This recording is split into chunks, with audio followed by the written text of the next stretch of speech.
Good evening, ladies and gentlemen. My name is Ana Ruiz-Terán and I am Senior Lecturer at Imperial College London.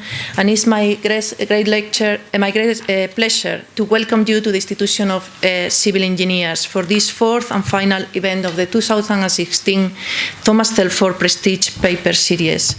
Whether you are attending the lecture here or watching us online, we are very glad to have you with us this evening.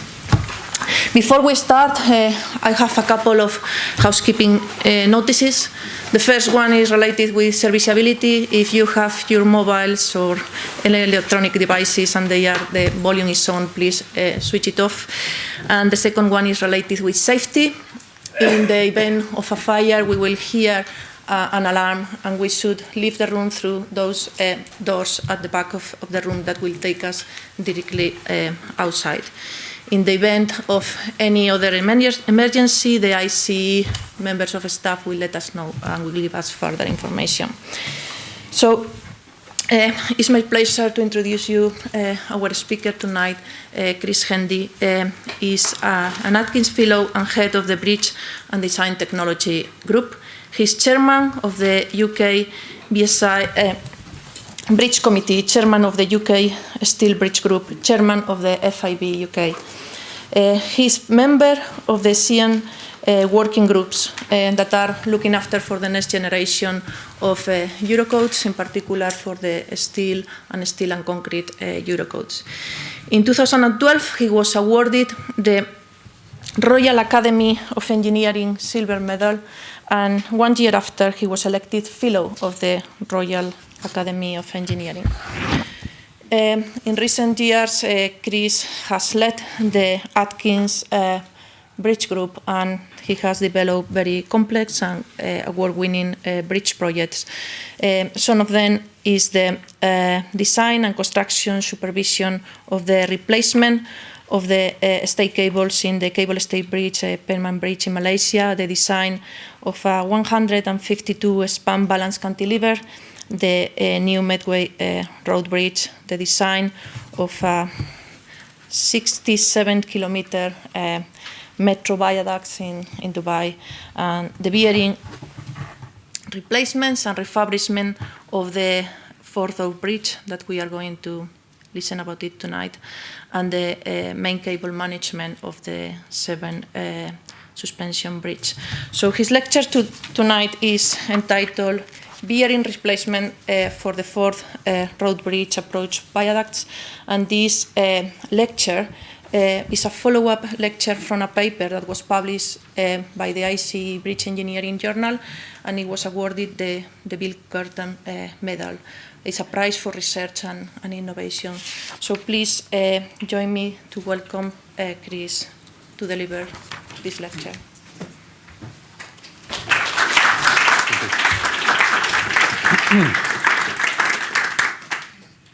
Well, thank you very much for the introduction. Good evening, everybody. Thank you for joining.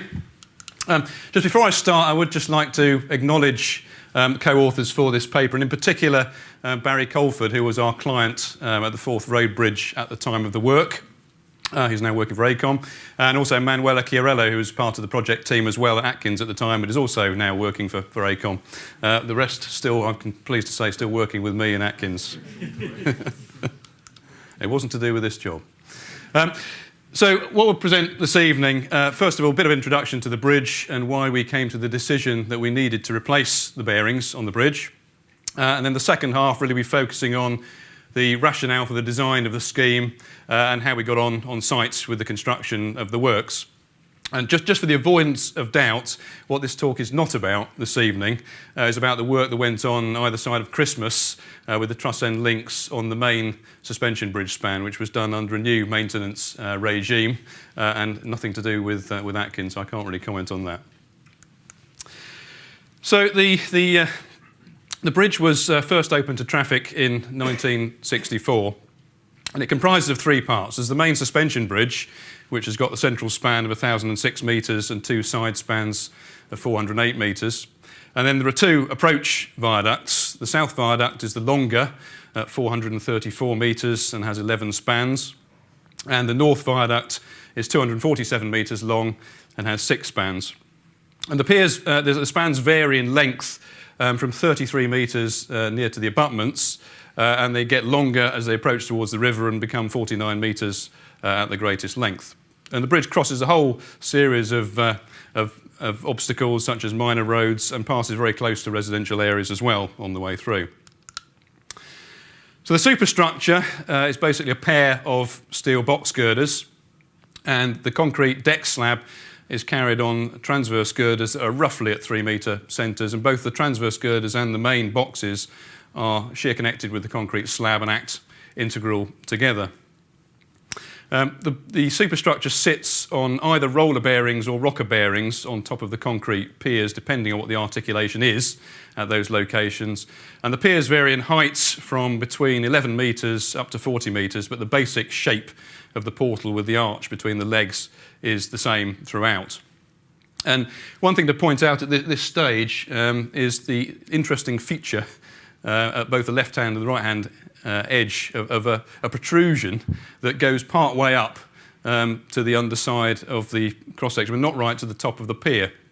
And actually the reason for that being there, we've never managed to actually find, surprisingly, despite having some fairly old people actually around working on the job.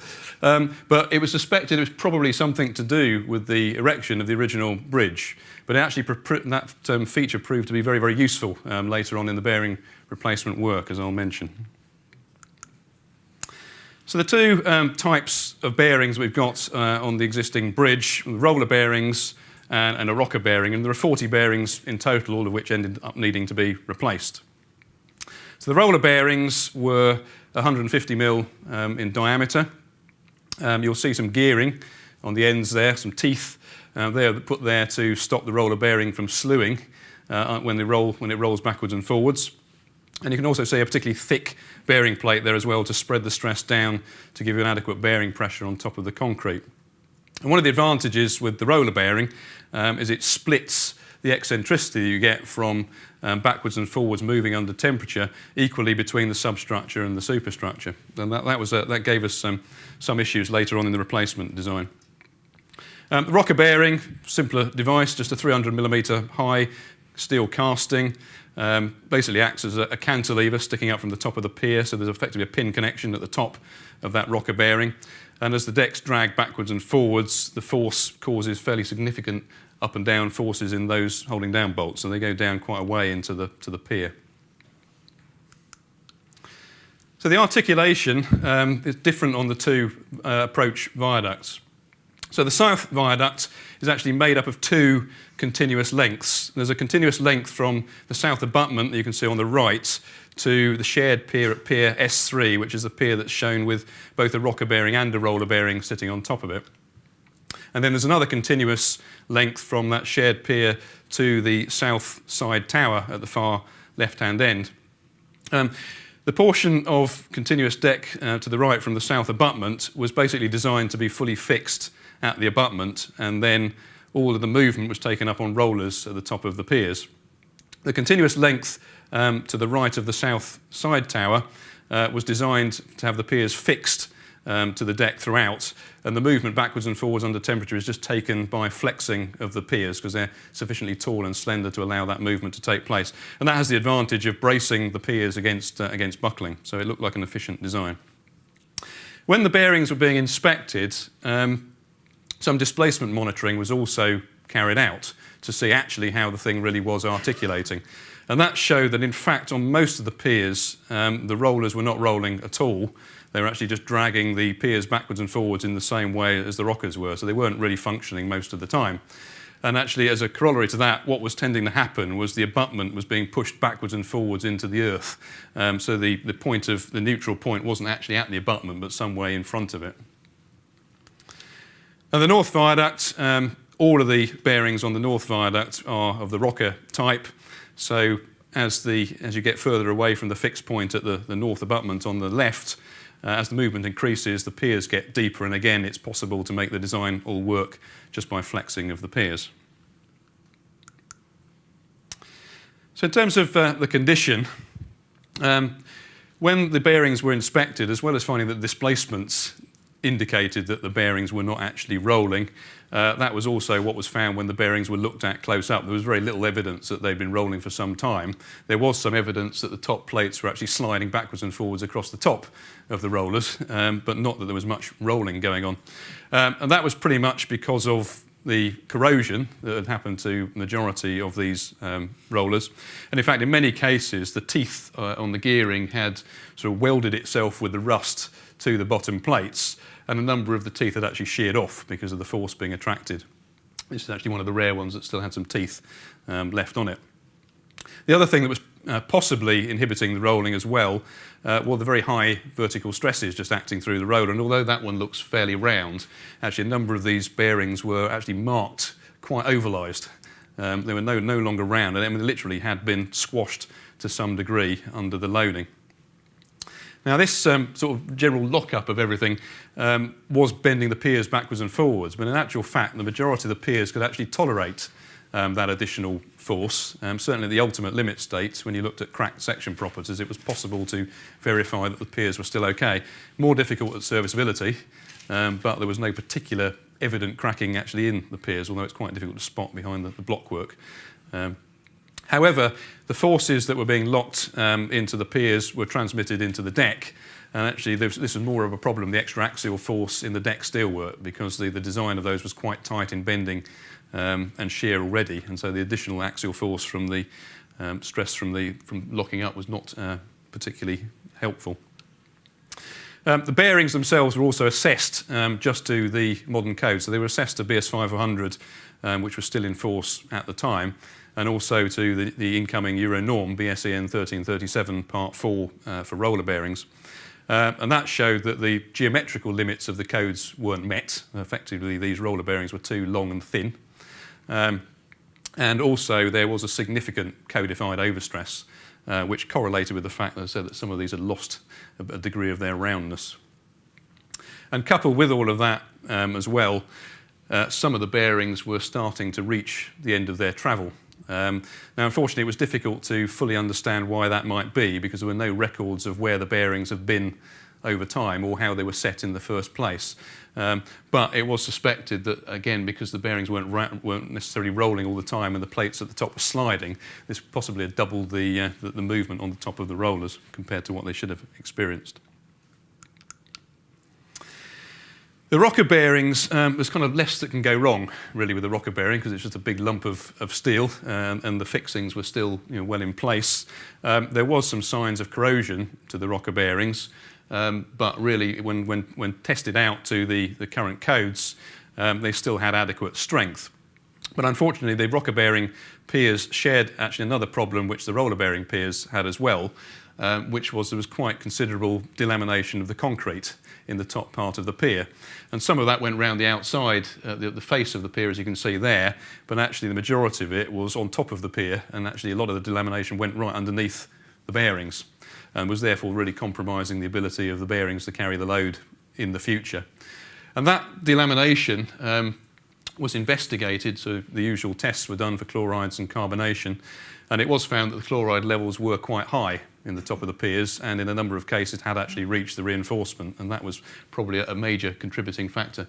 Why there was chlorides at the top is probably, well not certainly, but probably due to the fact that for the first 25 years of life of the bridge, de-icing salts were used before it was replaced with a glycol system, but the chlorides had already got in there and were probably still being topped up by seawater as well. But actually it was only really the tops of the pier, the top sort of metre or so that was sufficiently contaminated to cause this delamination. So with the condition of the rollers, the stresses in the steel box, the fact that something was going to be necessary to get underneath those bearings anyway to do concrete repairs, led to the decision being taken with the bridgemaster that all of the bearings should be replaced and the concrete repairs should be done at the same time. So in terms of the options for replacing the bearings for the rollers, it would have been really nice just to do a like-for-like replacement of the roller bearings. So jack the thing up, possibly use the existing top and bottom plates, just replace the roller bearings. That would have had the advantage of keeping the articulation exactly the same, and also not requiring any modification to the diaphragms either, because the loading regime in the steel box on the diaphragms would have been the same. However, the decision was taken not to do a like-for-like replacement, really for two principal reasons. First of all, if you go back to the modern standards, the N1337 Part 4, and size up the bearing for the similar grade of steel, a mild steel grade that had been used in the first place, the bearing would have more than doubled in diameter, and it just physically wouldn't fit in the gap anymore unless the concrete, the pier level, was pulled down, which would involve breaking out the concrete and removing reinforcement and then recasting. So that wasn't a great idea. And if we'd gone for a higher steel grade, which was also a consideration, to maintain the size of the roller, which I think would have required around about 700 MPa yield strength, there were real concerns over the fracture toughness of such a roller. And in fact, it was literally to the point that nobody wanted to supply a roller of that grade, probably principally driven by, certainly Atkins had some experience on the Thelwall Viaduct in Manchester over a decade ago, where some replacement bearings, roller bearings, had been put in with a particularly high grade of steel. And inspectors one day found cracks in the bearing. In fact, one roller bearing had actually split completely in half. So I think that anybody wanted to go back to that potential situation. So like-for-like was not considered. The two possibilities then, pot bearings was a possibility. That had the benefit of potentially using proprietary off-the-shelf large bearings, but using round pot bearings that actually occupied the full width of the diaphragm meant that they wouldn't fit on the thickness of the pier. And if you went for smaller pot bearings that fitted on the pier, then they only part loaded the width of the diaphragm. And you might think, well, what's the problem with that? But you'll see later on that the diaphragms inside have got a lot of services going through, they've got access holes going through, and it would have been incredibly difficult to actually strengthen those diaphragms without potentially damaging things like fibre optic cables and all the telecommunication systems for both sides of the river. It would have also been possible to look at twin pot bearings, a pair of them next to each other. And the problem with that was they would be so close together that under the torsions in the box girder, we would have periodically had the box lifting off one of the pairs of bearings. So in the end, the option that's actually, you can see at the bottom there, was used, a sliding rocker bearing. That was a proprietary design done by Fresnay. That had the advantage that there wasn't any need to modify the diaphragms again. And the friction, although it was slightly higher than for a roller bearing, it was still adequate for the design, both for the piers and also for the box. One aspect of this which maybe we would have ideally changed is that with a sliding system like this, you have to take all of the eccentricity on one surface, either on the pier or on the diaphragm. And again, there was no way that the diaphragm could take all of the eccentricity from moving backwards and forwards. So the sliding surface had to be on the pier to have all the eccentricity on the pier, which then meant that the sliding surface was pointing upwards and potentially as a trap for gathering dirt and for, again, sort of locking up. So there was a protective gaitering system has also been applied to that to shield off the bearings. The rocker replacement, much simpler. Again, for quite a long time through the project, the thinking was that you would actually just take the rockers out, repair the concrete, and then just put the rockers back. But as part of that, there would have had to have been some integrity testing of the rockers to make sure they didn't have cracks in them, you weren't putting something back that was defective. And in the end, that was just really recognised by everybody on the project to be too big a risk. You know, what happens if you find that there's a problem with the rocker and then you've got to manufacture one? That would delay the programme. And actually, it was also decided that just doing the integrity testing would probably take longer than just installing a new bearing right from word go. So the rocker, not exactly the same design was used at the bottom there, but a similar design. The main feature really is that instead of having effectively the pin joint right at the underside of the box, the pin joint you can see is some way down, so a bit of the moment is applied to the bottom of the diaphragm, but well within the capacity of the diaphragm. So before we could actually start doing anything really around designing a jacking scheme, we needed to know what we were starting with in terms of the strength of all the various elements to know what we'd inherited. So the first thing we did was assess the piers and the boxes, starting with the box. We initially assessed this with BS 500 Part 3 and the corresponding Highways England document BD56 at the time, but found quite a lot of overstresses with those documents. So our alternatives would have been to go into non-linear modelling, which of course we could have done, but is quite time consuming, or to try another standard. And at the time, EN 1993 Part 1.5, stiffened plated elements, the Eurocode, was just coming in. So we investigated the strength of the box with that and found that that actually eliminated most of the deficiencies that we thought we would have. But we appreciate you do need to be slightly careful if you're applying a new standard to an old structure. And actually many of the reasons why we got benefit out of EN 1993 Part 1.5 is it allows within the resistance formula a lot more ductility, or it assumes more ductility in redistributing stresses around the cross-section and actually assuming strain hardening in some of the resistance models. The steel that was used in the original construction, BS 968, I think part 1962, didn't give much in the way of guarantees for ductility. So we had to take a number of coupons out of low stressed areas from the bridge and test them and actually prove that the ductility of the steel was in fact what was required from the new Eurocode, which it was.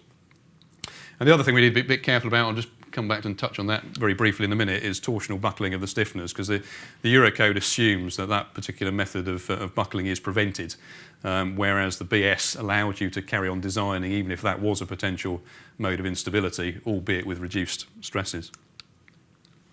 So just to illustrate one particular feature, when we came to look at the strength of the box, one of the governing things for the box cross-section as a whole was the interaction between shear and bending moment. And effectively in the BS, you need to go around and check all the panels individually and the stiffeners individually. And if any one panel doesn't work, that's pretty much governs the whole strength of your cross-section. With the Eurocode, you treat the cross-section as one whole, and within the section properties, you allow for lower strength panels and there's redistribution out of those panels. And what that basically means is down the bottom right, you see a typical interaction curve for BS 5400. The red blob is a typical actual action effect in terms of a vector for a moment and shear.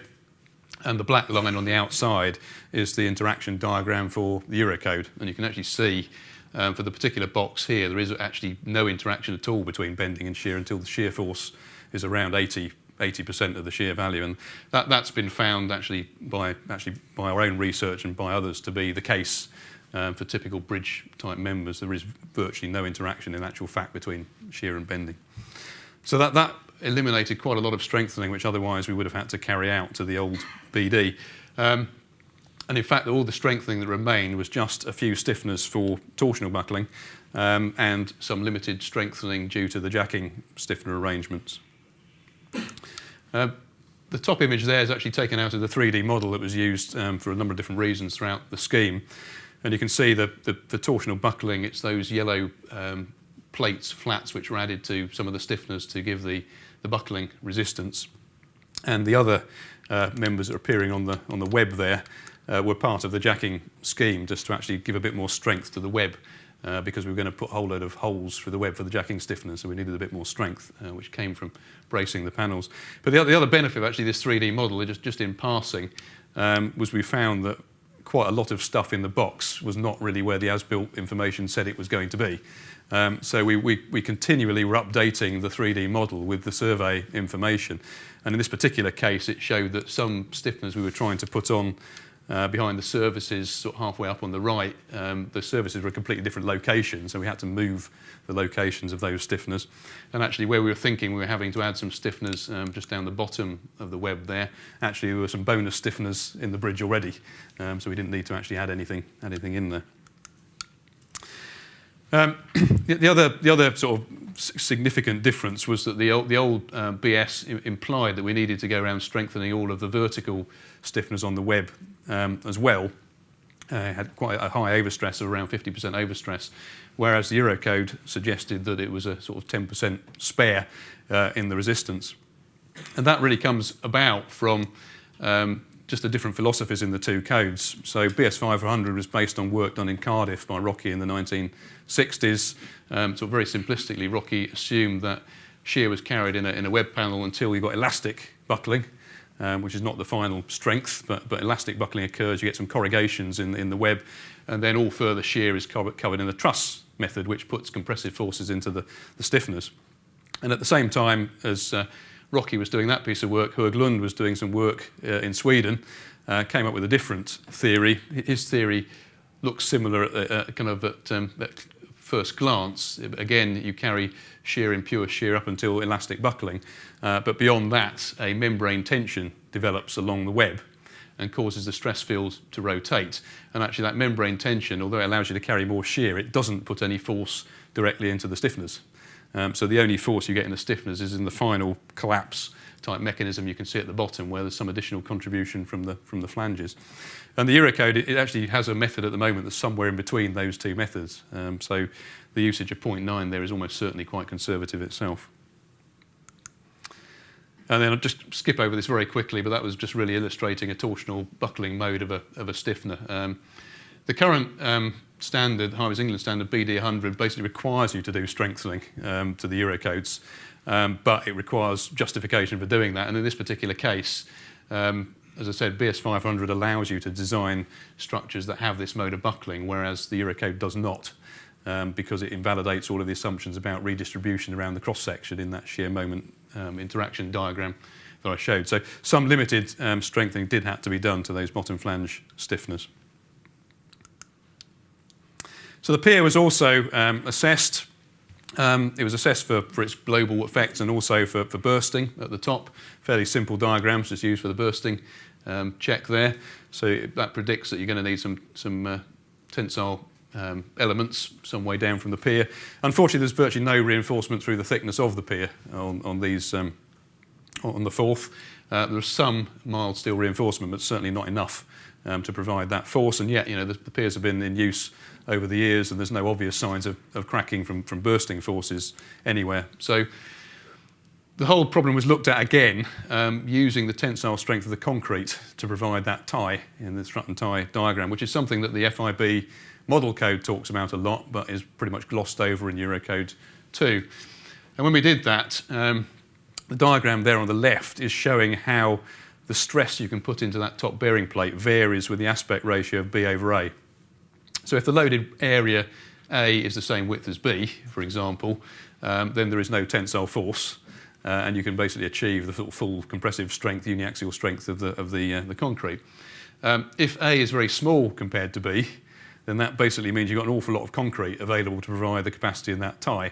And you actually get a minimum value at the ratio of B over A, where you get the smallest amount of capacity. But for the Forth, the aspect ratio of B over A was around 5, so it was actually providing quite a lot of capacity against bursting. So that was used to accept the fact that you didn't need to do anything in the short term, but it wasn't something that we wanted to rely upon going forward.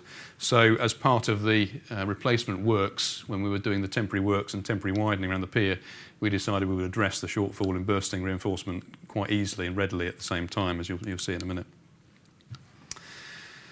So basically the concept for the work, it was carried out as part of the Forth Road Bridges 15-year capital works programme.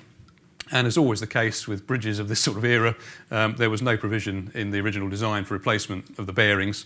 If it was conceived as a possibility it was going to need to be done, there was certainly no provision made for it.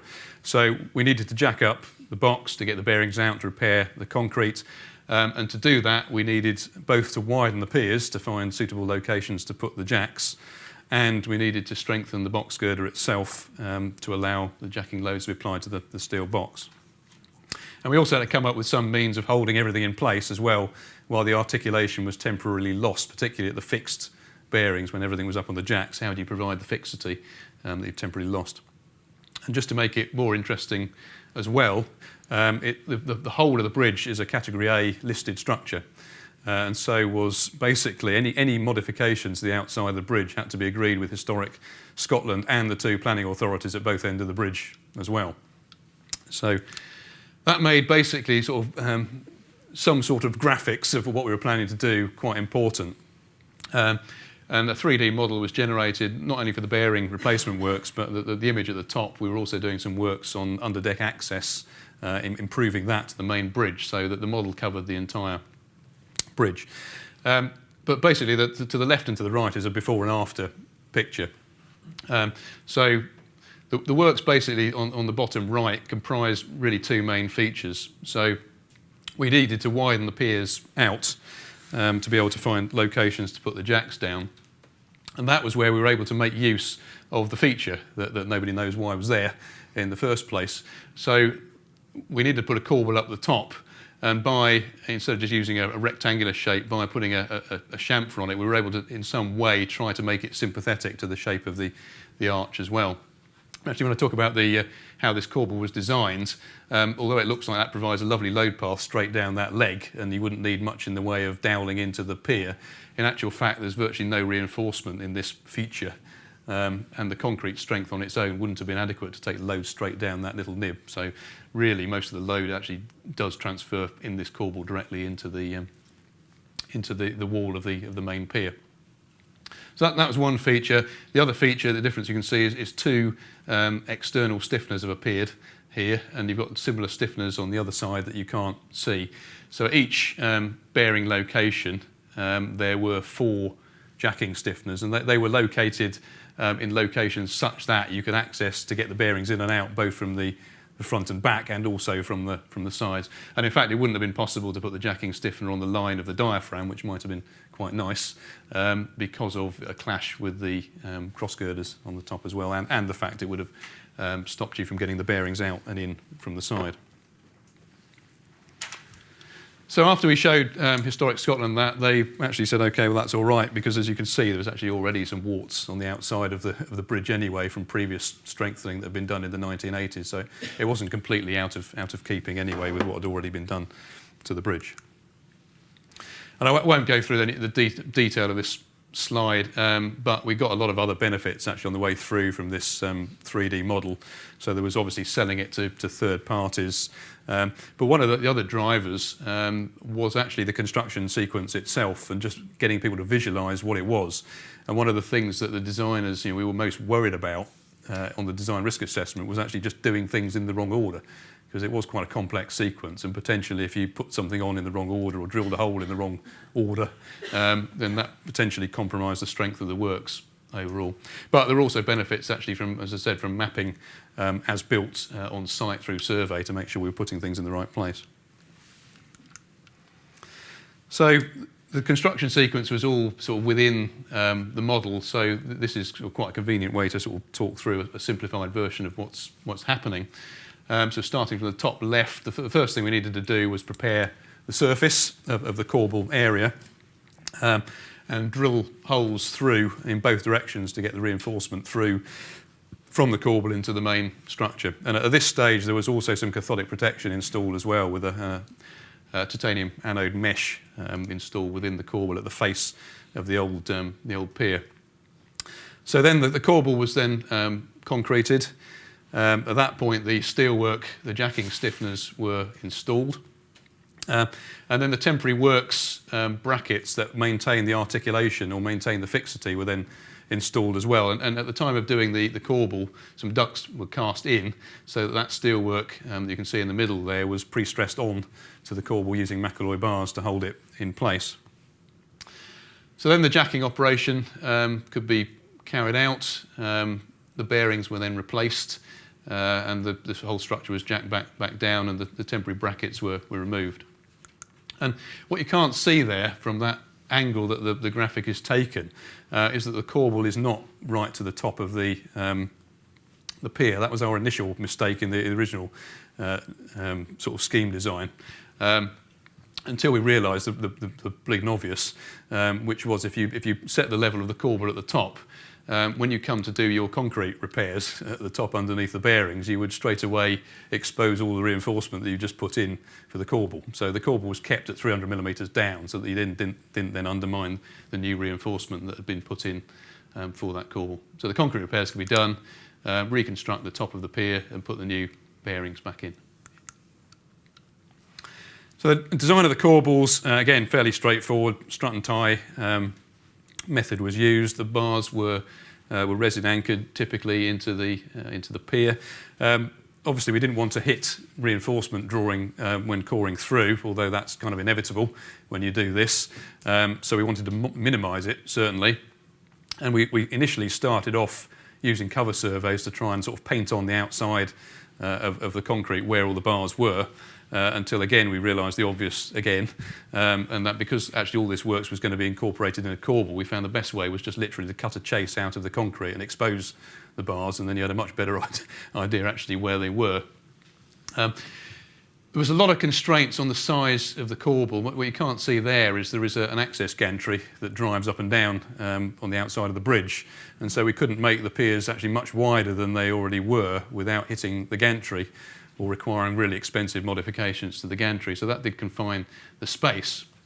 And it meant that quite often, when we were trying to put large diameter bars into that corbel to carry the main tension from the top of the strut and tie diagram there was no room to get any sort of lap on a bar. So obviously you can only put a straight bar through a hole, and then if you want to lap on the bends, there wasn't enough room to do that.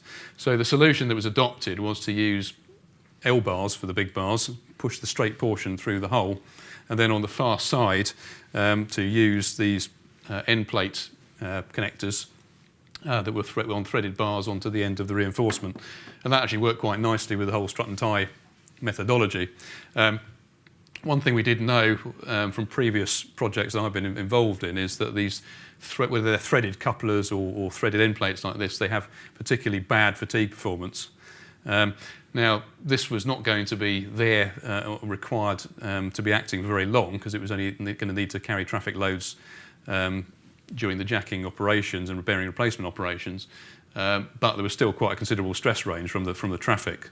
So some limited fatigue testing was done on these bars, and it just confirmed that it was basically equivalent to Eurocode 2's splicing detail, which was really intended to be used for threaded bars. So it was okay, but it wouldn't have been a solution that would have been particularly good for long-term loading at those corbel positions.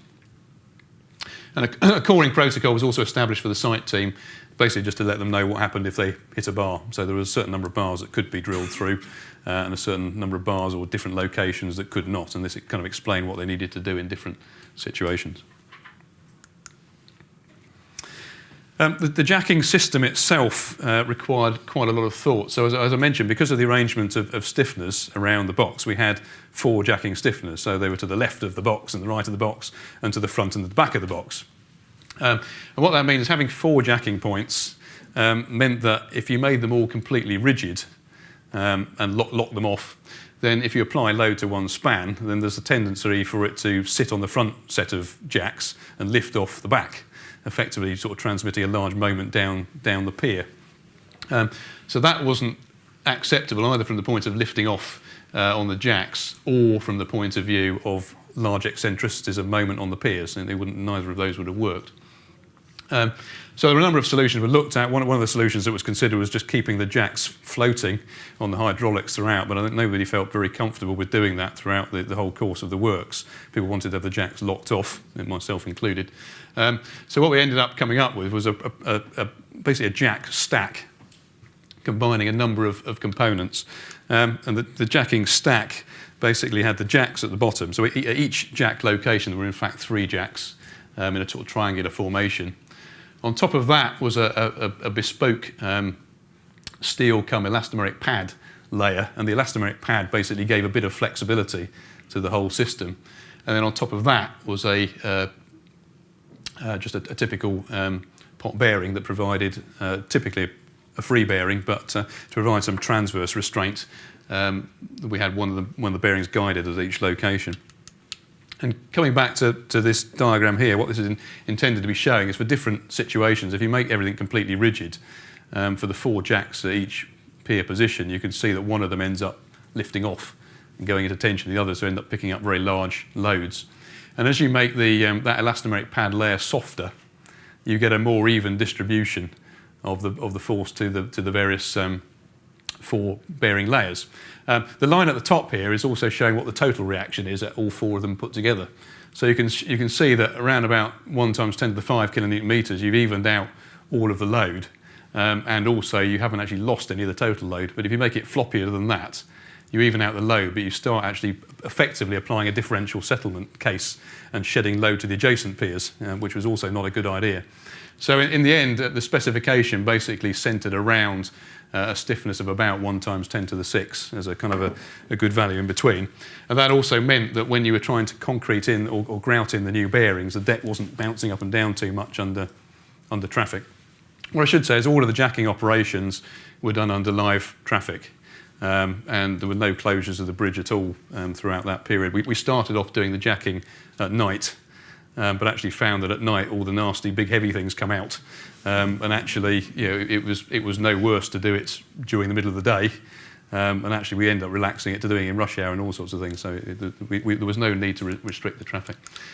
We did need to do load tests on the bearings though, just to make sure that they were obviously strong enough, but to make sure that we were achieving that sort of stiffness, because it was a fairly important design parameter.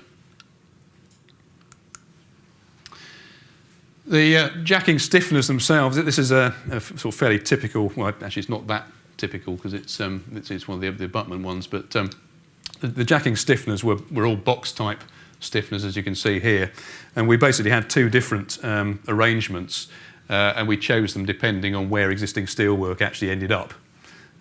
So we could have designed one incarnation based on what we thought the steelwork was, but because it kept translating around from where the as-built drawing said it was, it helped to have 2 versions. So we had one version here, which basically has the 2 bolts connecting it to the web of the main bridge quite close together, and then we had another version where the bolts were further apart. And with the combination of those 2, you could normally find one of them that would work and wouldn't clash with steelwork if it was slightly out of position. In the end, the detail on the left was mostly used, and you can see it being used in that situation there. All of the connections were bolted because it tended to actually lose us less strength during the construction by using bolted connections than it would do with welding, and losing some stiffness and strength from the welding heat. And the external stiffeners that were added were all weathering steel because of the closed nature of the box that we'd had sort of created there. And as much of the works was actually kept on the outside as possible, but without compromising what we'd sold to Historic Scotland. So we actually, you'll see here, we've got the strengthening longitudinal stiffener that was to give a bit more strength to the webs is on the outside here. That was the only location we did that. It was easier to build it on the outside, but it didn't look so good, and it's only there at the abutment because the fibre optic cables that could run through the bridge and the comms cables were typically in a steel duct. But as they left the bridge, the steel duct disappeared, and there were real concerns that doing works inside, potentially we would damage all that comms. So the work would move to the outside. And then a lot of thought had to go into these temporary restraint brackets. And actually these restraint brackets, which hold the bridge in place, basically holds the deck relative to the pier rigidly, were required at both the fixed bearing positions to provide the fixity throughout the works, and also the roller bearing positions, but only temporarily. And the reason we had them in at the roller bearing piers was because of the fact that most of them had seized up. So we were quite worried that what would happen is when you jack up the bridge off the roller bearings, there'd be some locked in force, and then the pier would spring. And that was not going to be desirable on a 40-metre tall pier with the scaffolding all clamped to the pier. So in the end, as a worst case, we thought there could have been around 100 millimetres of spring if it was really seriously locked up and the bridge had been sort of cast at a particularly cold or hot temperature. In the end, I think the worst movement we actually got was around 15 millimetres, but there was still movement of the pier. And the advantage of this is you could kind of lift the bridge up and then gently let out the force from those jacks. So there are a number of different incarnations of these beams. This is the most complex one because this was used at the shared pier where we actually don't have the deck continuous. We have a joint actually in the middle here, but the typical detail didn't have this other jack, didn't have these bars here, and didn't have the spreader beam at the back. And the idea was that you put this the bracket in, you jack it in some force to the gusset here that's at the base of the jacking stiffener, and there's a similar one on the other side. So if the deck moves in one direction, it pushes on one bracket, and if it moves the other way, it pushes on the other bracket, and everything's held in position. But at the location where there was a joint in the deck, this detail had to be able to both push and pull. And so for this particular one here, we had to also have tie bars which were stressed up by this jack, and then the thing could act in both tension and compression effectively. So jumping right to the end, that's what it looked like when it was finished. I've kind of already forgotten what it looked like before we put those there. The new concrete stood out a bit at the time, a bit whiter than the old concrete, but I'm sure it's dirted up satisfactorily now and looks like the rest. But I think what the real benefit of this scheme is it's restored a lot of strength to obviously the bearings. It's made it's repaired the concrete that was delaminating. It's reinstalled the strength to this steel box as well, and it's reasonably sympathetic to the original structure. And I think certainly a lot of strengthening time and effort was certainly served actually by using the new European codes in the design of that works, rather than using the old BS codes or indeed having to do more complex non-linear analysis. So with that, thank you very much.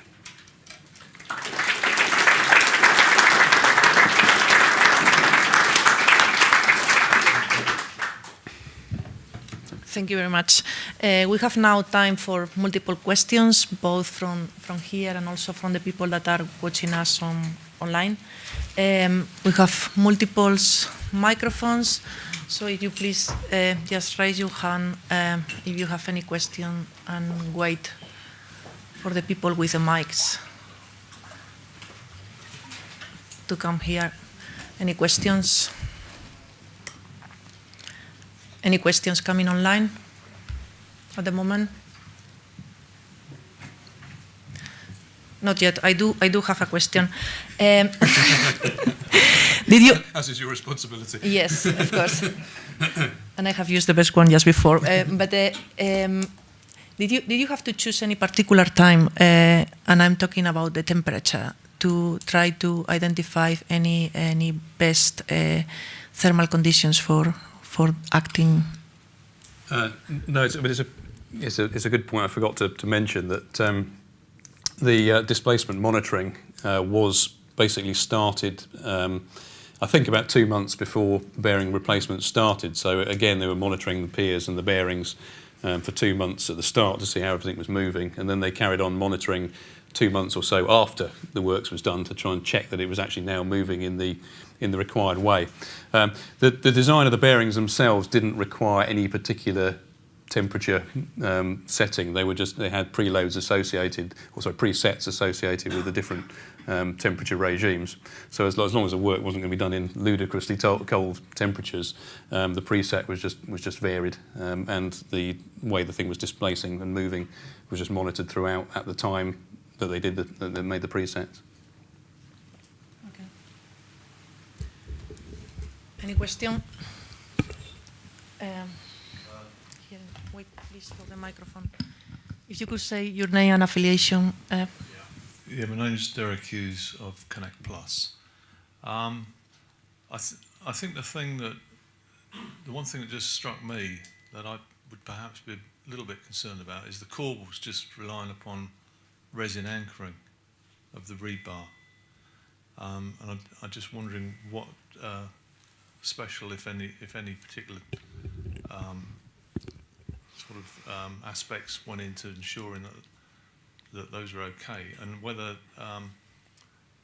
you thought of macalloying the corbels on in some way. Yeah, I probably sold you a slight dummy there, because actually the majority of the reinforcement doesn't really rely on the resin so much, in the sense that the bars pass completely all the way through the pier.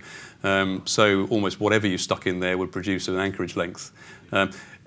We did have, I'd have to go back to the slide, but in some locations, because of the reinforcement in the existing pier, in multiple levels at the top, providing the transverse sway strength, what we had to do was put in some basically just anti-crack reinforcement at the face of the top of the corbel, which was then just poked in 600 millimetres or something was resined in, but actually served no other structural purpose.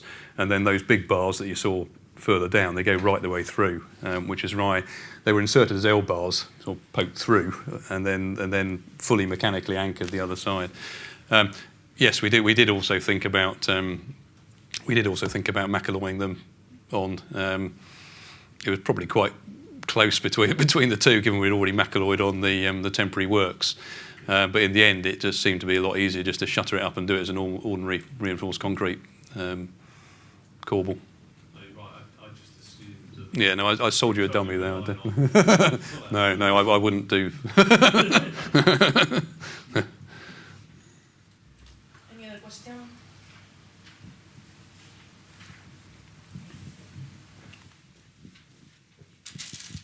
Thank you very much, Andras from Mott MacDonald. Was there any transfers, tilt, torsion, uneven settlement observed? Of the boxes? Of the boxes and the piers at all? No, I mean the piers. I mean, as a portal frame, they're pretty stiff. What I didn't say probably is the piers are all founded on rock, on pad foundation. So the piers themselves are at the base are very stiff, and that was actually part of the problem. They're attracting too much load. But no, there was no significant change to any of the deflections of the piers at all, really, during the jacking works. My one anxiety probably at the time was not getting the stiffness of those jacking stacks correct, and then ending up with effectively a big eccentricity on the one face of the pier or the other, because it wouldn't have been able to deal with that sort of eccentricity. But in the end, we've managed to match the stiffness reasonably well. So no, there was very little movement at all. I mean, trying to think back. I mean, doing the jacking operations, having done lots of bearing replacements, we were always quite worried about how high you're going to have to lift the blasted thing. And are you going to damage joints in doing that? Are we going to know when we've actually lifted off the bearing? So we had an elaborate sort of protocol of measuring the force versus the displacement as it went up, with the hope that you'd measure something really, really stiff, and then see a step change in gradient as you lost the force, and you did. But actually, after the first jacking operation, they knew all they had to do was lift it up 2 millimetres, and that was it. That always worked every single time. You freed all the load up, and you could get the bearings out. So that aspect of it was actually more straightforward than we'd expected, funnily enough.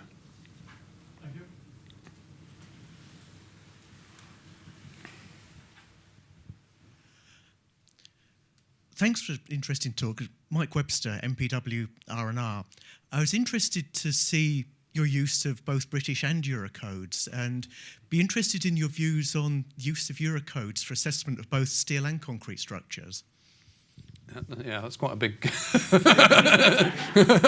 That's quite a big... I did once write an ICU paper on that subject. I was trying to make it out that it maybe wasn't such a huge job to actually produce an assessment version of the Eurocodes that would do kind of, 90% of the job. And I think that's probably reasonably true. I mean, you do have to be careful with the old materials, as I mentioned there. Things like Eurocode 2 don't deal with plain round bars anymore, which this structure is full of plain round bars. I think in part the reason it doesn't deal with that is because the old rules around what is an anchorage length of a plain round bar it's got such a huge amount of scatter on it that it's almost not worth trying to codify it. As a bit of an aside, when we were doing the new Medway Bridge, we were also doing works on the old Medway Bridge and widening some of the deck cantilevers there. And I remember that relied on having to lap bars back in with effectively old plain round bars. And when some of these bars were exposed, they should still have had an anchorage length into the concrete, but you can actually pull them out with your bare hands. So I mean, despite having sort of 600 or 700 mil anchorage, they had no anchorage whatsoever. So I think you do have to be a bit careful with some of these. Even actually, the opposite of that is I was aware recently through work done by FIB, then actually a lot of the shear rules we've got at the moment for beams without links in that just rely on just the main longitudinal steel. A lot of the recent tests have been done with ribbed bars, the modern bars. And actually, when you test with the old mild steel bars, actually you can get more capacity out of the mild steel bars, even though the bond's worse. And that tends to be just the way the crack patterns form, because the bars are bonded.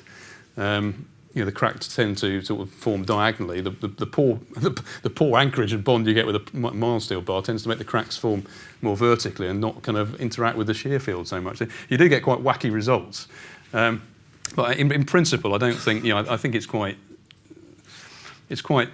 possible to use Eurocodes as long as you just think what are the assumptions that are lying behind the Eurocodes and just be a bit cautious in those situations. And I think, certainly rambling answer here, but most of my problems I've had with existing structures have tended to be what do you do when the detailing doesn't comply with anything, and that's a much bigger issue. You've got links that just don't comply with the anchorage requirements. They don't go round the main bars or whatever.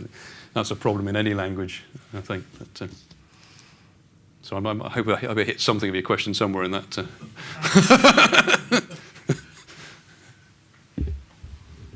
Any other question? Any question coming online? No, I have asked them, but we have 37 people online. It's a very good number. Okay.